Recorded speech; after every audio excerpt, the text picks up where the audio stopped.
Okay, no, yes, that's what he did, yes. He did. Yes. Right? So he does give commands to torture. Yeah. So you said to the Israelites. Okay. Yeah. Okay. But nevertheless, you said they were trying to conquer back the land that obviously God had promised to give to Abraham. Okay. But you would agree that God could have disabled the chariots without harming the horses. He could have done it theoretically. He's omnipotent, so he could do that. Yeah, theoretically, right? yes. So we've got a case where God is giving a command that, at least on the face of it, appears to be unnecessary. From our perspective, From our perspective. Yeah. Okay, so if he gave you the command to torture every single person in this park, right, you couldn't say, oh, that would be against his nature, because you wouldn't know whether he's got some good reason for that, right? Because you don't know what his good reason is. Maybe I'm putting words into your mouth, so let me ask you. Do you know what his good reason was for torturing those horses?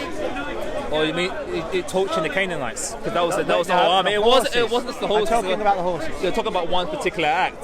Yes. His main aim was to talking torture. About that act. No, but to off the horses. Yeah, but you've got to look at the whole picture, not just one pixel. I know, but the torturing of the horses was to one pixel. The whole act was to destroy I believe it was the Canaanites, I believe, because they had been in that. Right, but he could have done that. Without torturing the horses. He could have done it. Yeah. Right. Yeah. So, on the face of it, then it seems like that is unnecessary brutality. You could take it from that perspective. Right. Yes. Okay. I can't give what would be the reason for him to do that? He commanded Joshua to hoff the horses, which, to repeat, is to sever the Achilles tendon of the horse. But in the broader context, it was to destroy the armies of, I believe it was the Canaanites. But God could have destroyed those armies without torturing the horses. So that doesn't seem like a reasonable justification. Well, they were all together, they were all part of the army, you see. So but God could have disabled those chariots without pain to the horses, correct? Yes. He could have done it, but he chose not to. He chose not to. So to me, it looks like, therefore, God is not a moral being. Okay, you can take it that way. So why shouldn't I take it that way? Well, like I was trying to give you earlier, that the destruction of the horses were part of the Canaanite army, weren't they? Yes. So that was the whole point. That's the whole context of the whole thing. You're looking at a more pixel because it was a much bigger picture. But so let's presume that it's justified to destroy the Canaanite army. Yes. Let's give you that. Yeah, and part of the Canaanite army is the horses. Right. Okay. So let's suppose it's justified to destroy the Canaanite army. Yes. Okay. The question is, could God have done that without harm to the horses? He could have done it. Yeah, he could have done it. He could have. Yes. So therefore, it seems that the harm to the horses is unnecessary. Yeah, but unnecessary suffering. Yeah, but that he's introduced into the world. Your presupposition is that obviously, from God's perspective, there's a hierarchy. Man is more superior than there are to animals. They're not in the same, not in the evolutionary sense. In what way? In what way are they superior? We're the only creatures created in his image. Animals are not. Okay. Yeah. So, for example, animals can't build structures. They can't discuss philosophy.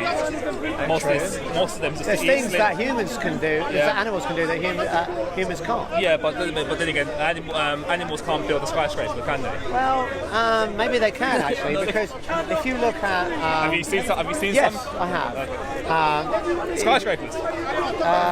Let's define what we mean by a skyscraper. Okay. Building blocks, getting everything planned out. If you look at termite mounds. Yeah, termite mounds. Yeah. Termite mounds are buildings. Yeah. And termites build them. Yes. And they're, in terms of proportional height, they are like skyscrapers. Yes. So in that sense, they do build skyscrapers. Yeah. But can they plan it? Can they get papers from Pari, plan everything else? Can animals plan for the future? Is that a question?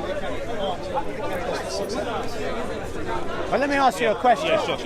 Can a 1-year-old baby build a skyscraper? No, they can't. No. So the fact that something can't build a skyscraper, does that mean that they're not worthy of moral concern? Yeah, but a 1-year-old baby has the potential to do that to get older. Let's suppose there's a 1-year-old baby that has brain damage and will never be able to design a skyscraper. Yeah. Do you think we would say that they're inferior? No, because obviously they have worth no matter what their disability, because they're created in the image of God. So all those characteristics characteristics that you mentioned, yes. ability to talk about philosophy, build skyscrapers, that's all irrelevant, isn't it?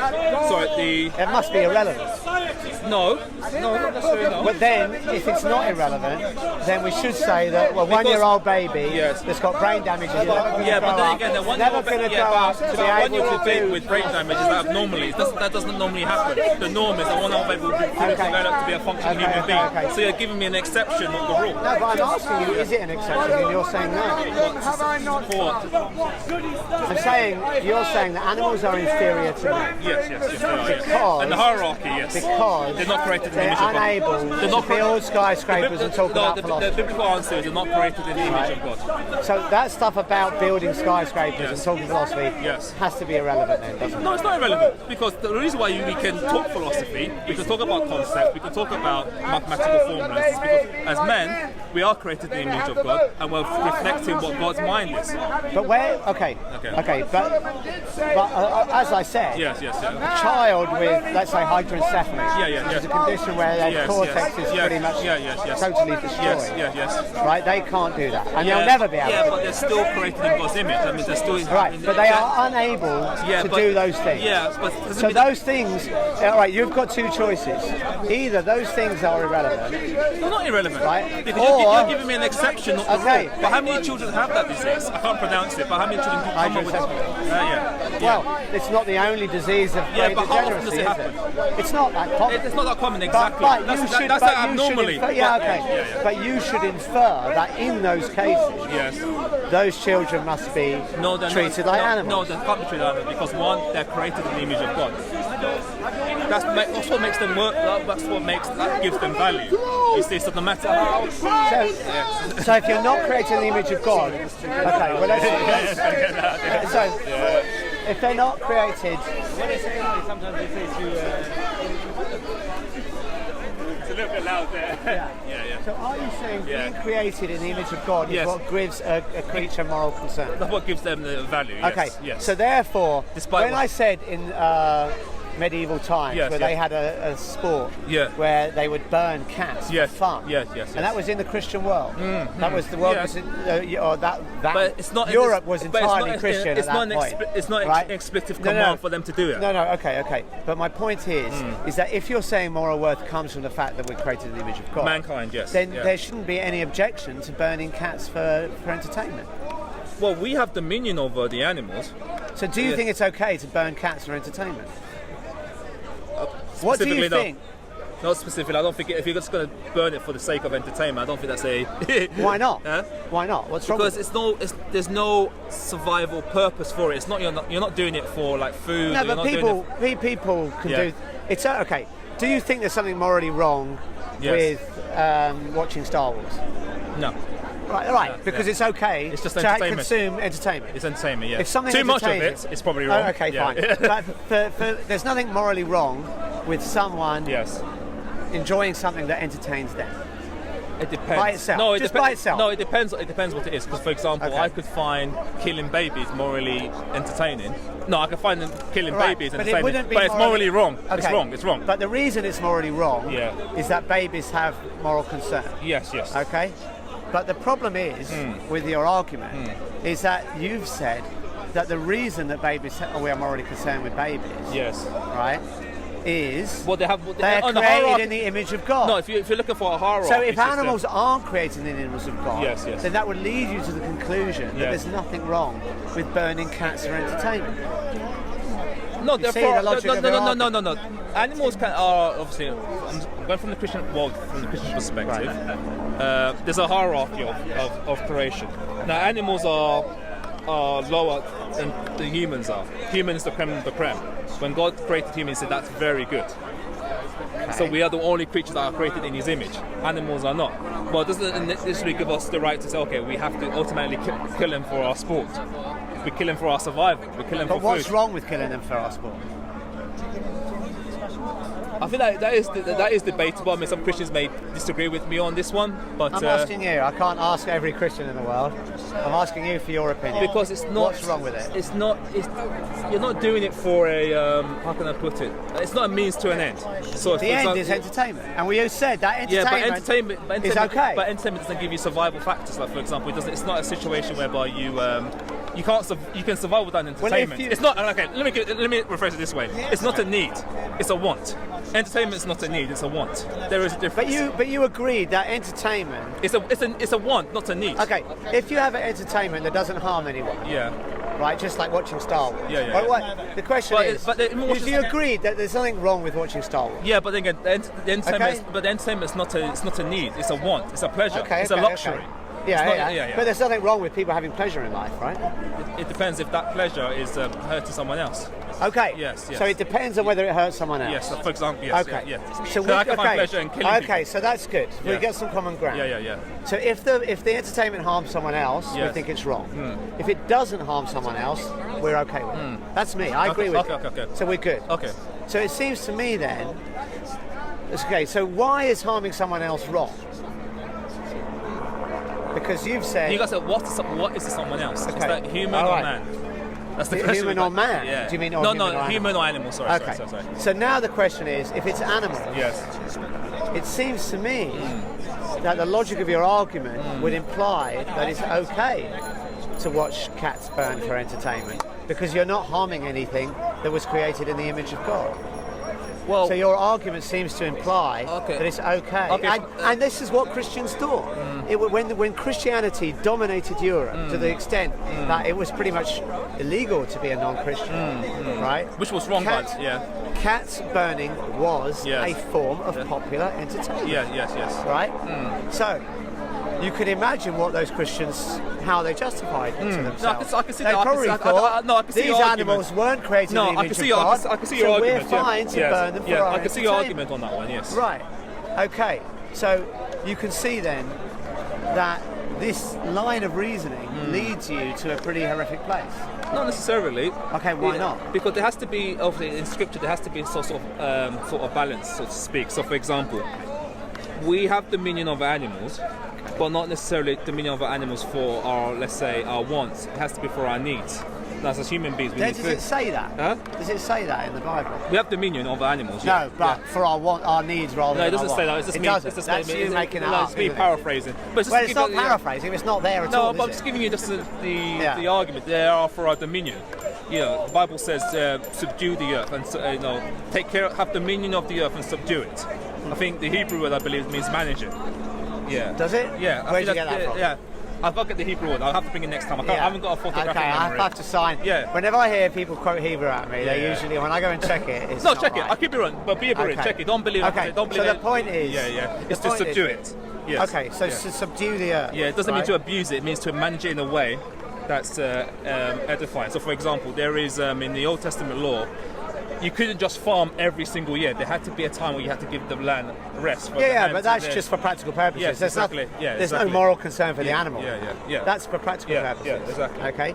So, let's think about it. God does command torture of animals. Yeah, he also commands killing of animals. Sacrifices, yes. Okay? Yes. He also, when he's upset with man, he kills their animals as well. Think of the Great Flood. Yeah, no, I won't go as far as this. He destroys man. Think of the 10th plague. Yes. Do you remember the 10th plague? The killing of the firstborn in Egypt. But is it just the firstborn humans? Firstborn in Egypt. Is it just the firstborn humans?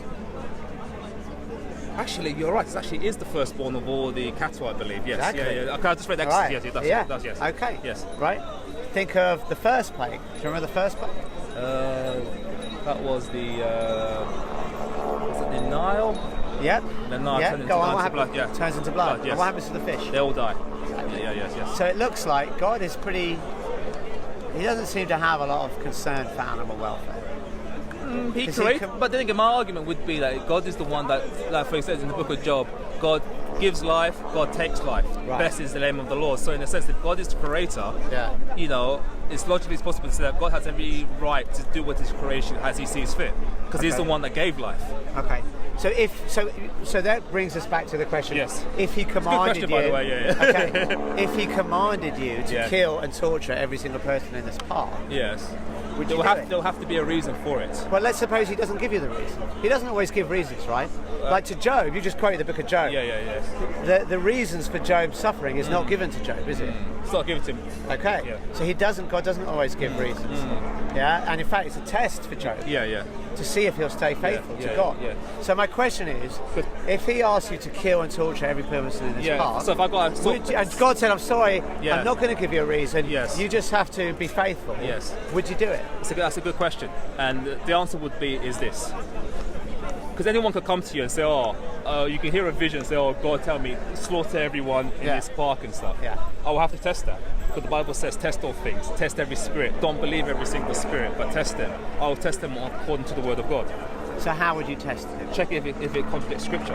And it would have contradicted Scripture. Why would it contradict Scripture? Thou shalt not kill. Thou shalt not murder. You can't have that. You can't have that. No, I can. You can't have that. I'll tell you why you can't have that.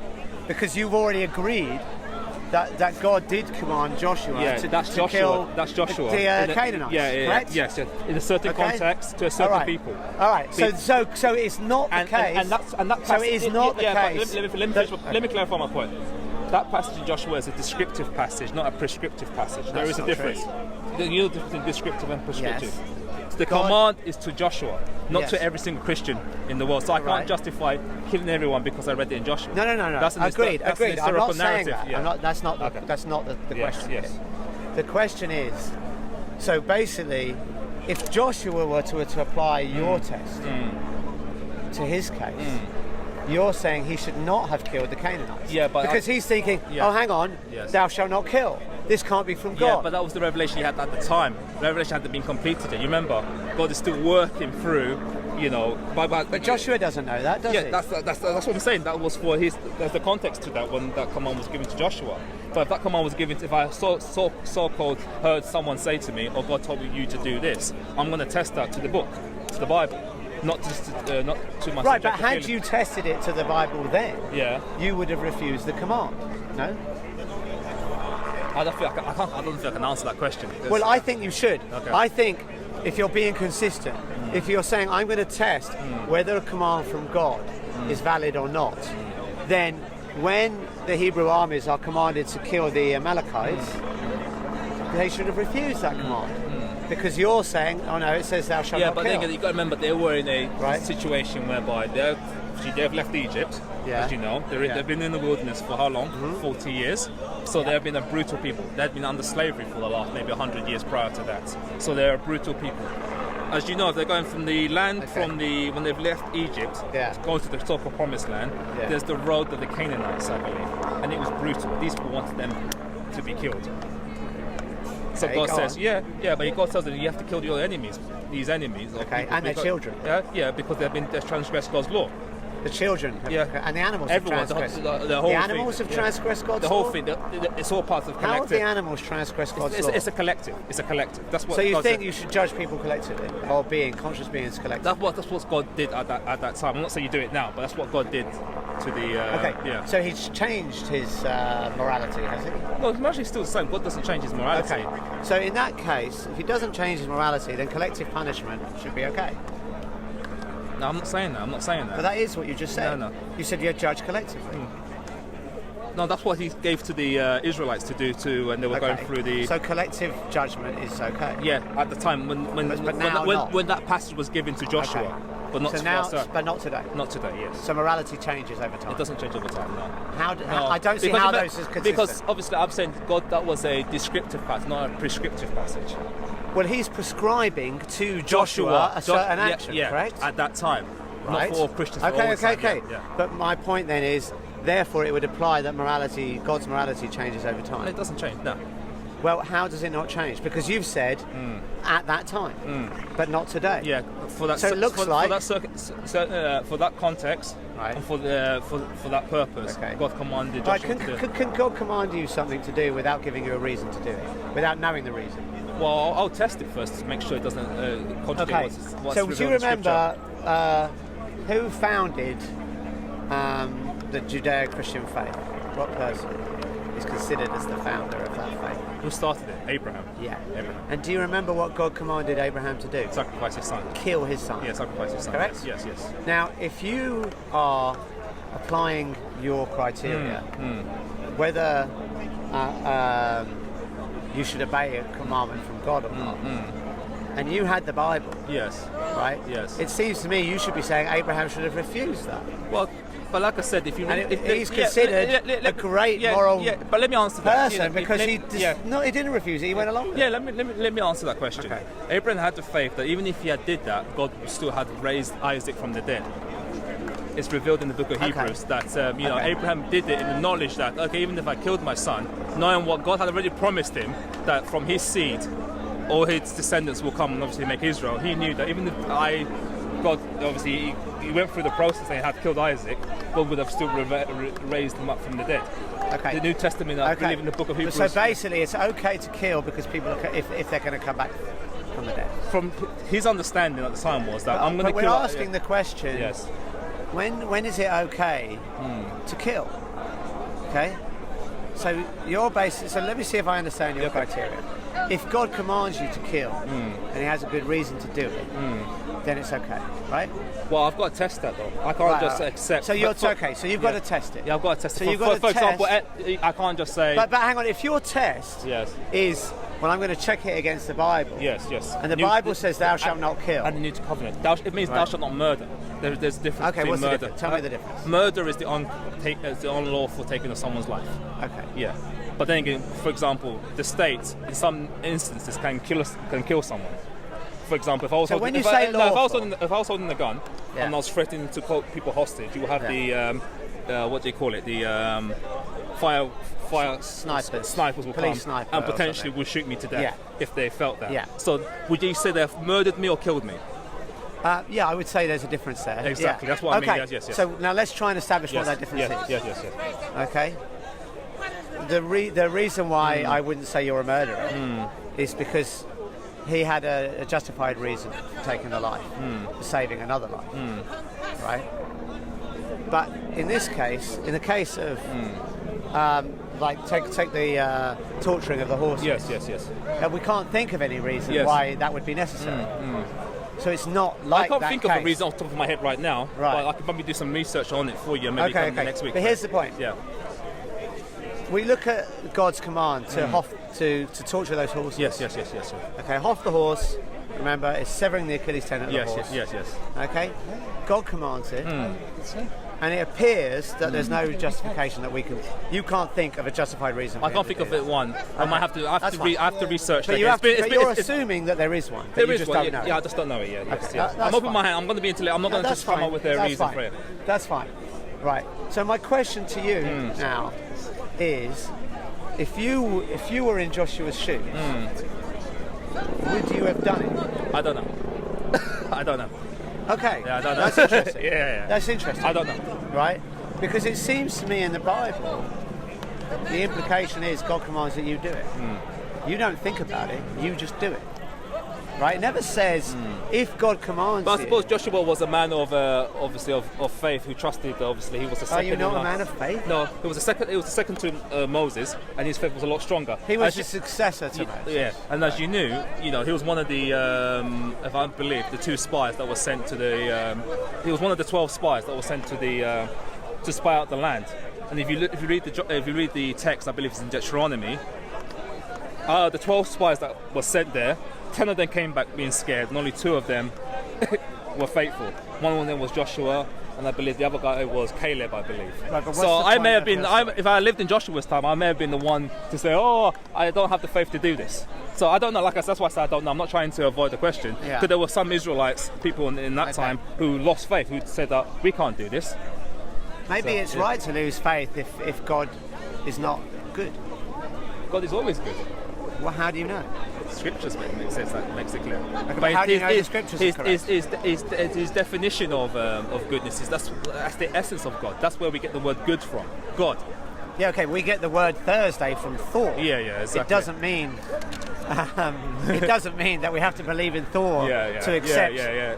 It's fair. Right? So the origin of the word doesn't matter. Yeah, fair dues. The word punk originally meant prostitute, but it doesn't mean that anymore. Or fun, fanatic. Yeah. Fan, I mean, words change their meaning over time. So the fact that it has its origin there, to me, is irrelevant. Okay. So you're saying God is always good just because we define it that way. But that presumably only tells you about how you're defining words. It doesn't really tell you anything about God. Okay. We'll have to agree to disagree then on that one. Okay. See, here's my thinking, right? Okay. I have a moral instinct. Yeah. But where does that come from? I don't know. That's the question. Right? But I have it. Yeah. And if my moral instincts tell me God is not good, then, based on what? Well, based on those moral instincts. But how do you know those moral instincts are what define what's good and bad? How do you know Well, I have to go with them. I mean, I have to go with my judgment, right? You can't escape making your own judgment. There's no escape from that. But there has to be. Whenever you said that you believe that God is good because scriptures totally is good. So you've presumably made a judgment that scriptures are true. Yes.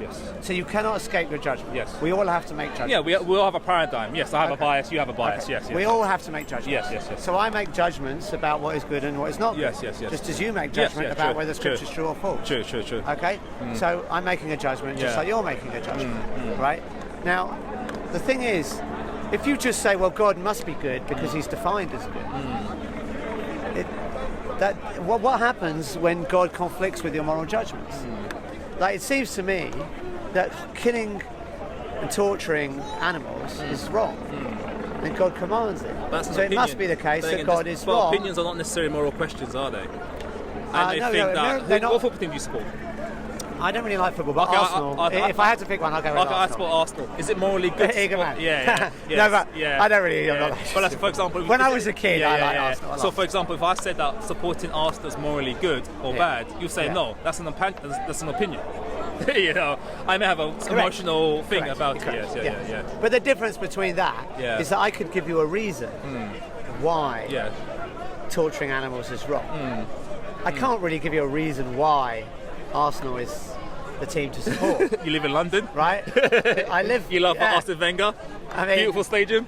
Well, beautiful football. My grandmother lived near Arsenal football stadium, and that's probably what led me to support Arsenal. I don't know. I don't remember quite frankly why it was. I was a child. And I don't recall. So I can't give you a good reason. Fair do, But I can give you a good reason why torturing animals. But you see, it's based on so they're not similar. But you see, I think the issue is that if you don't have an ultimate narrative to say what's an ultimate good and wrong, it all comes to opinion and preferences. Okay. You see, that's what I'm just trying. Where are you getting your ultimate narrative from? God is the ultimate. Obviously, I believe as a Christian. Right, but you have to make a judgment that God is the ultimate narrative. Yes, I believe that. So yes. you get. You have to start. You have to start somewhere. So it seems to me you can't escape your own judgment again. So there's no real difference between me. You're saying, well, okay, you can't say that that's wrong because you don't have... I say my own judgment, I say God's judgment. You can't escape, but you have to judge, so that is God's judgment. So there's no escaping your own judgment, right? So there's not really a difference. We have to make judgments. So let's ask you the question, right? Yes. So let's assume there is a God. Yes. Is it possible he might want to morally test you? Yeah, he could do. I think he does that every day. Okay. He does that every day. So let me ask you a question. Every day to some degree, yes. And in fact, Abraham was a moral test, wasn't it? It was, yes. You could say that, yes. Okay. So is it you know possible? your Bible, that's quite good. Thank you. Right. Okay. So is it possible then that he gave the Bible to us as a moral test, but he actually wants you to condemn the bit where it says kill the animals? He wants you to say, no, that bit was morally wrong. And if you don't, you failed God's moral test. I disagree with that. Why not? Why is that? I don't think it's a moral test. I don't think God No, I'm not saying it is. I'm saying could it be? It's possible but highly improbable. Why is it highly improbable? Because the whole point of God, he wants to be clear. He doesn't want to give anyone, for example, if God, he wants to be clear. He wants to be clear on what he wants the will of what he wants his will to be. What he wants man's will to be on earth. His instructions. So he doesn't. He wants his instructions to be really super clear. To be clear. Okay. To be clear. So then, why then did God not have a commandment, "Thou shalt not keep slaves"? I think if you... And why does he have rules in the Bible for how you should treat your slave? Yeah, because if he was... Because do you know, I'm sure you're familiar with the debates that happened in the 19th century about slavery. Yes. There were believing Christians that were very passionate against opposing... They were opposing slavery. Yes, exactly. But there were also Christians who argued in favour of slavery. Yeah, I agree. And if you read those debates that happened between the pro-slavery and the anti-slavery, the pro-slavery people, they said, look at the Bible. There's no law against slavery. And if there was, if slavery was wrong, God would have said so.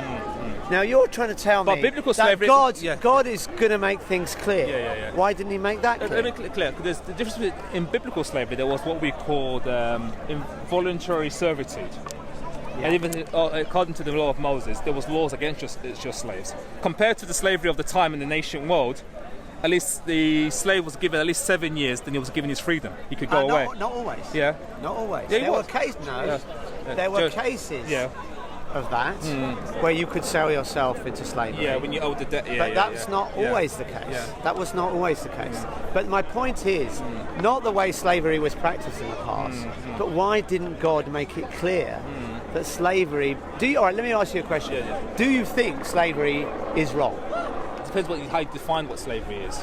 Because people could argue you go into an employer-employee relationship. Is that a form of slavery? Let's define slavery as someone working for someone else. Yes. And for free. Yes. And they don't have a choice about it. Yeah. They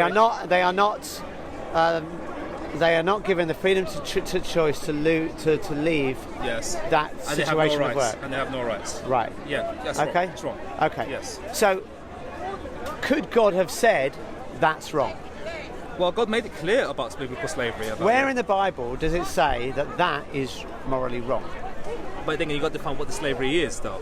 Okay, but where, defined in that way, yes, is it mentioned in the Bible that is morally wrong? Well, okay, when obviously slavery was obviously in the law of Moses, obviously the command, I can't remember off the top of my head, it's been a while since I've studied Exodus.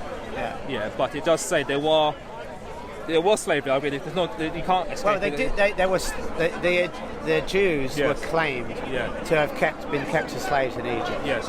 But it doesn't say that slavery was wrong. Only that God's chosen people. Right. So it was wrong for them to be slaves. Yes. But it doesn't say that it was wrong for black people to be kept as slaves. Right, for Africans to be but again, kept as slaves. when the Bible is speaking about all mankind, it's not going by skin color. All right, so where does it say in the Bible that slavery is wrong? It doesn't say that. It doesn't say so that. God could have said that. Yeah. But so you're trying to tell me that he could have cleared these things up? He did clear it up. He didn't. Yeah, because even in the institution of slavery, if we look at the law of Moses, there was rules. There were certain things you could not do. For example, you couldn't kill your slave. You couldn't. If you had a Sabbath, your slave had to have a Sabbath. Right. Well. So there was rules. Okay. There was the rights. But compared to the slavery of the ancient Egyptians or the Canaanites and stuff, biblical slavery was was heaven compared to what was there before. But that's not what we're asking about. Yeah. We're asking about. We agreed that if you keep someone as a slave, yes, as long as those two criteria were met, right? We said there were two criteria. In fact, really, it should be one criteria in some sense. I mean, the two criteria you mentioned was not paid. Yes. And we also said, they had no rights. They didn't have any rights whatsoever. Okay. All right. Suppose they had some rights. Slavery didn't have. All right. Let me ask you a question. Yeah. Suppose they have some rights. Yeah. They're allowed 1 day holiday a week. Yes. The Sabbath. But they're not allowed to volunteer. They're not allowed to leave their employment. Okay. Yeah. They're not. Suppose they're not paid, and they're not allowed to leave. That would be wrong. That would be wrong. Yes. So because independent of whether they're killed. Yes. And it wouldn't depend on them having no rights. Yes. Because in this case, they would have the right to a day off. Yes. Okay. Yes. So, but we still think that was wrong. You still had to look after them. You still had to, and the concept of a workers worthy of labour. labour. Let's suppose they looked after you. Yes, and you have to. But let's just suppose. That I keep someone. I look after them. Yes. I give them a day off. Yes. I don't kill them. Yes. But I keep them locked up. Yes. They're not allowed to leave. Yes. Is that wrong? Not allowed to leave. Could you've entered a contract with them? No, suppose I haven't entered into a contract. Yeah. Is it wrong? I've just by force kept them as a slave. But I've given them rights. I'm going to let them have a day off. Yes. I'm going to feed them. I'm going to put a roof over their head. Yes. I might give them other rights. They might be allowed, an hour's break a day, or who knows what rights you could give them. But if I have them locked up and they're not allowed to leave, do you think that's right or wrong? But I'll be wrong. Wrong. Okay, good. Yeah. We agree. It's wrong. Yes. Okay. So that form of slavery is wrong, and it's independent of whether the slave has some rights. It's independent of whether they're killed, right? What it depends on is the fact that they're they're being worked under duress. They're not allowed to leave. Yes. Okay. So that certainly went on. Yes. It's going on today, in fact. Okay. Exactly. Even to this Right. country as well. It happens. You can probably see it in some streets of London. Right. With some it happens. sex trade and stuff. Yeah. Right. So the question is, why didn't God say that was wrong? Because there's nothing in the Bible that says that is wrong. Right? There is law saying you shouldn't eat certain foods and foods. Stuff. Yeah. Right? Well, in a sense, it could be. There's law saying you can't have a graven image. I mean, if you think about the Ten Commandments, yes. There's law against a graven image. Yes. This is law against worshipping other gods. Yeah. But there's no law against slavery. There would be a law against slavery, actually. Would or is? Yeah, there is a law, actually. There is a law. Jesus said you can sum up the 2 commandments in 2 words. Love the Lord with all your heart, with all your soul, and love your neighbour as yourself. Okay. So in a sense, slavery is do good to others as you want them to do good to you. No. So that is a condemnation Think of it. Think about it. Yeah, that is your answer. You know what will happen? You know what they said? If you read what people say, they say, well, they're not my neighbour. My neighbour is... other people of the... and they can just define... they can define neighbour as they like. Yeah. So God could have cleared up that what neighbour means. Yeah, and Jesus did clear what neighbour was. Yeah, because if you read in the, I believe it's in the Good Samaritan, that's where the question was asked, who is my neighbour? And what example did Jesus use? He used the Samaritans. Now, according to the Jews, the Samaritans were inhuman. But he said that those people, not the people that are next to you that you like, are the people that you don't like. Those are the ones that are your neighbours. Right, but there's no definition of what neighbour is. No, he's just pointing to them and saying they're included in your neighbour. This is an example. It's not the people that you like. It's the people that you don't like that's your neighbour. That's why he purposely used the Samaritans. So it's not the people that you like. And if you knew your history... So fine, I can keep people I like as slaves. No. He's saying that your neighbour is the people that are not the ones that you like, are the people that you don't like. Those are the ones that you're right, so he said do good to them and love your neighbour as yourself. Okay, but you could say I'm doing them good. Yeah. Right? I'm keeping them as slaves for their own good. Yeah, but the definition, the golden rule in Jesus is not, you see, the difference, Jesus' definition of the golden rule is positive. Do good to others as they'll do unto you. If you look at the golden rule in other religions, it's don't do harm. It's based on the negative. But Jesus' golden rule is based on the positive, do good. But people could disagree about what's good though, can't they? Yeah. So it's not clear at all. No, from a scriptural lens, we know what good is. No. You wouldn't want to do something, basically it comes down to this. You're saying it's okay for me to do something as long as I would have it done to me? Yes, Okay, exactly, yes. All right, so let's suppose... So you wouldn't put yourself into slavery. So that's why you... There are some people that would do that. Yeah, but you wouldn't, like, for example... There are people, for example, do sell themselves into slavery. Yes. Okay? Let's suppose you're into sadomasochistic sex. What's that? Some people, they're turned on by being whipped. Yes. That's a turn on. Oh, yes, them. okay, yeah. So if we apply the logic, do unto others what you would have done to you, it would be okay for me to whip other people. Not necessarily, because that's still damaging someone's body, isn't it? No, but now, okay, so now it's not what you said. What you said, that other religions were based off do no harm. Yeah. But what you said was the difference with Christianity was it was based off do unto others what you would have done to yourself. No, I say do good to others. Okay, but I might think, but do good, that keeping you as a God slave says is good. Okay, not but what I you might define. think. Remember, but God doesn't define what's good. You know, God does define good, but it's His nature. He is good. Says you. Yeah. We have to disagree. Boy, I'm thirsty, man. But we have to end this, man. But what's your name, sir? Phil. Phil, Innie. Nice to meet you. Good debate, and I will definitely look at Joshua passage. Joshua, I think it's 11:6. Yeah, I'll check that. Yeah, it's been a while since that. It's interesting, so I've got to give you a good answer for that one. Yeah. Okay. All right. Thank you. Thank you. How you doing? You managed to see. Okay.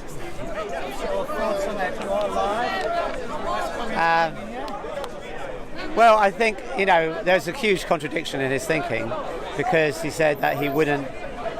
I asked him, would he kill everyone if God commanded him to? And he said, no, because God wouldn't command me to. But if you read the Bible, God does give commands to kill. So, sorry? Men, women and children. And animals. So, to me, he's contradicting himself. It looks to me like God is morally wrong, but he said, well, God is always good because he's defined God as good. But of course, that doesn't tell you anything about God. That only tells about how you're defining words. So, to me, God is clearly not good. I agree with you. Or a monster. Yeah.